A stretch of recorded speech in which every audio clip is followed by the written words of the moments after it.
Prevention Deserves Your Attention by Michelle Shiflett, OTAS. Are falls avoidable? Absolutely. Today's discussion will include identifying risk factors for falling, strategies and steps to reduce your fall, how to get up properly if you do fall, and exploring resources that you can use to reduce your risk of falling. What defines a fall? A fall is defined as an event which results from a person coming to rest inadvertently on the ground or floor or other lower level. As we can see demonstrated in the picture on the right, this gentleman has inadvertently fallen down the steps. Were you aware? 1 in 4 Americans aged 65 plus falls each year. Every 11 seconds, an older adult is treated in the emergency room, and every 19 minutes, an older adult dies from a fall. 25% of seniors who suffer from hip fractures die within 1 year. Fear of falling. Have you experienced it? Fear of falling is defined as a lasting concern about falling that can lead an individual to avoid activities that he or she is capable of performing. Falling or the fear of falling leads to loss of confidence, isolation, and immobility. What are fall risk factors?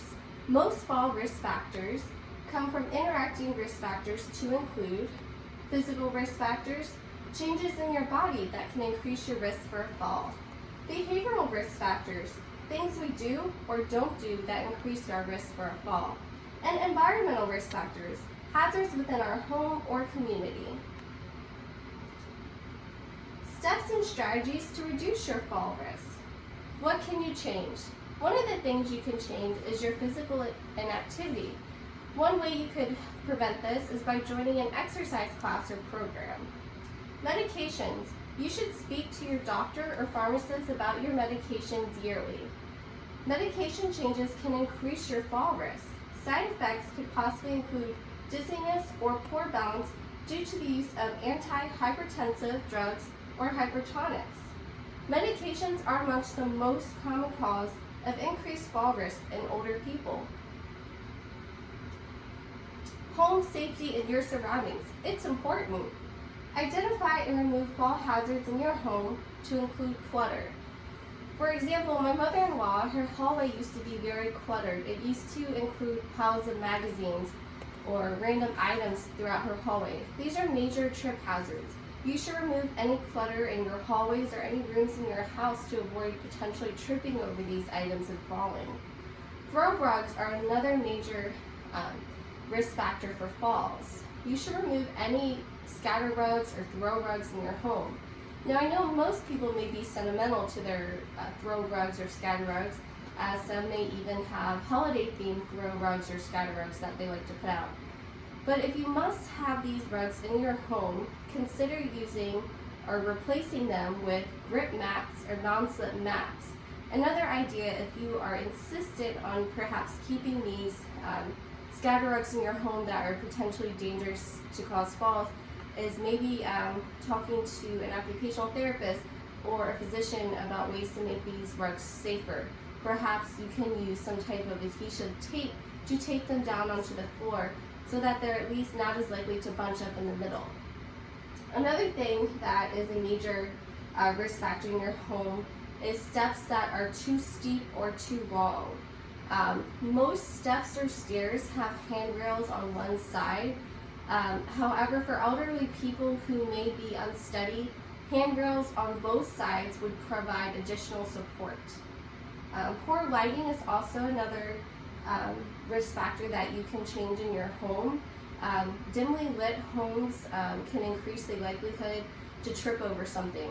If you have a dimly lit hallway at night or a hallway that doesn't have a night light, you could perhaps have a small item in your hallway that you could trip over because of the dimly light. You wouldn't see it. Too bright of a home can also be a problem as it causes a glare. So the general rule of thumb for lighting in a house is to keep it well lit but not overly lit. Unsteady chairs or tables is another major risk factor. You want to make sure that any Chairs, tables, or sofa that you sit in have adequate support. So those are some things that we can change in our home. Let's look at some more things that we can change. Extension cords across walkways. This is another major trip hazard. You want to make sure that any cords in your home are not running across the middle of the floor, or you want to make sure that the cords are as close to the wall as possible. Toilet seats too low. This is another major hazard for falls. As we get older, our legs start to atrophy and we lose strength in our legs. So getting up sometimes, your legs are more likely perhaps to give out and you could fall. Grab bars along the wall as well as next to the toilet can be a great way to help prevent the falling from the toilet. The grab bars are also helpful as they can help you propel yourself up. Another option for your toilet seat, if it's too low, is to use a booster seat. This is a seat that just goes right on top of your current toilet seat. Some of them, as you can see in this picture, even have the grab bars right on the side that you can use to propel yourself up. The booster seat's a great option because you don't have to squat as well. We also want to make sure to be aware and take extra caution with sloping driveways and cracks in sidewalks. As we can see in this picture, this is a hazard because not only are there cracks in this sidewalk, but there's also a plant growing out of it that you could trip on. And again, driveways that are sloping like this one are dangerous even on a normal day, but they're extra dangerous on days where there's snow or ice because this could be a major fall hazard. My husband actually and my son were walking down our slope driveway one year and there was a bunch of snow and ice, and my husband, he is not what you consider elderly, neither is my son, but they tripped and fell. So sloping driveways, especially in winter condition, is something to take extra caution with. What else can you do to prevent falls? Well, one of the greatest contributors to falling is blindness or vision impairment. So it's important to have a yearly vision exam. Having these exams after age 50 can help identify potential vision problems. Wearing multifocal lenses may blur or distort your vision when you're looking down. And removing cataracts may also reduce your fall risk if this is something you could speak with your vision specialist about. We want to make sure that we eliminate any unsafe clothing and footwear. Wear well-fitting slippers with non-slip soles. So when you're in the house, you don't want to walk around barefoot. You don't want to walk around with socks that don't have these grips on, because walking around barefoot or without socks that have grips on is very easily to slide and fall. You also want to make sure that you avoid any clothing that is too loose or that is too long. If your pants are too long, even if you have grip socks on, if your pants are going over those socks, you're going to just slip very easily. Clothing that's too loose or too baggy is going to also get in the way and potentially cause a fall. So what are some additional measures that can be taken? So one thing you can do is in the kitchen, you can bring commonly used items that are in a high up cabinet. You can move them to maybe your counter area or a lower level cabinet, so you're not reaching as high, and potentially that could cause you to lose your balance and fall. If you have an item that's on the floor, you could use a reacher. Reachers are fairly easy to find. They usually have them at Walmart. I actually have one myself for grabbing items out of the washer because I'm short and I can't get all the way down to the bottom. So reachers are a great way to get stuff off the bottom of the floor so you're not bending completely over and potentially losing your balance when doing so. If you've ever experienced your head rushing when you stand too quickly, one thing you could do is to rise slowly and count to 5. We can talk about some additional modifications to the bathroom, and these can include not only grab bars by the toilet, but grab bars to your shower walls. You could use a bath chair and a handheld shower. Again, non-slip tub mats. Non-slip mats are great not only for in the house, but non-slip tub mats are also great to prevent you from losing your balance in the shower or when you're exiting the shower. So what happens when you do fall?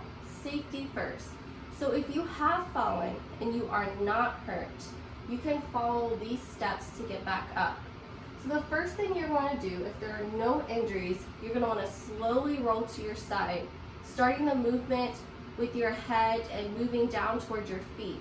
Once you do that, you're going to want to take a moment to rest. After that, you're going to want to slowly push up into a crawling position and crawl slowly on your hands and knees towards a sturdy chair or piece of furniture. You want to make sure that you don't rush when doing this and you rest as needed. After that, you're going to want to place your hands on the seat one at a time. So after you do that, then you're going to want to do step 3, which is supporting yourself with the chair. So you're going to bring your strongest leg up to a 90-degree angle by putting that foot flat on the ground. The other leg is going to stay in a kneeling position, and you're going to slowly push up to a standing position using both arms and legs. So that brings us to step 4. You're going to slowly turn around and lower yourself onto the chair. Once there, you're going to sit and want to catch your breath for a few minutes before attempting to do anything else. And these steps are demonstrated so you get a little bit of a better visual image in this picture right here.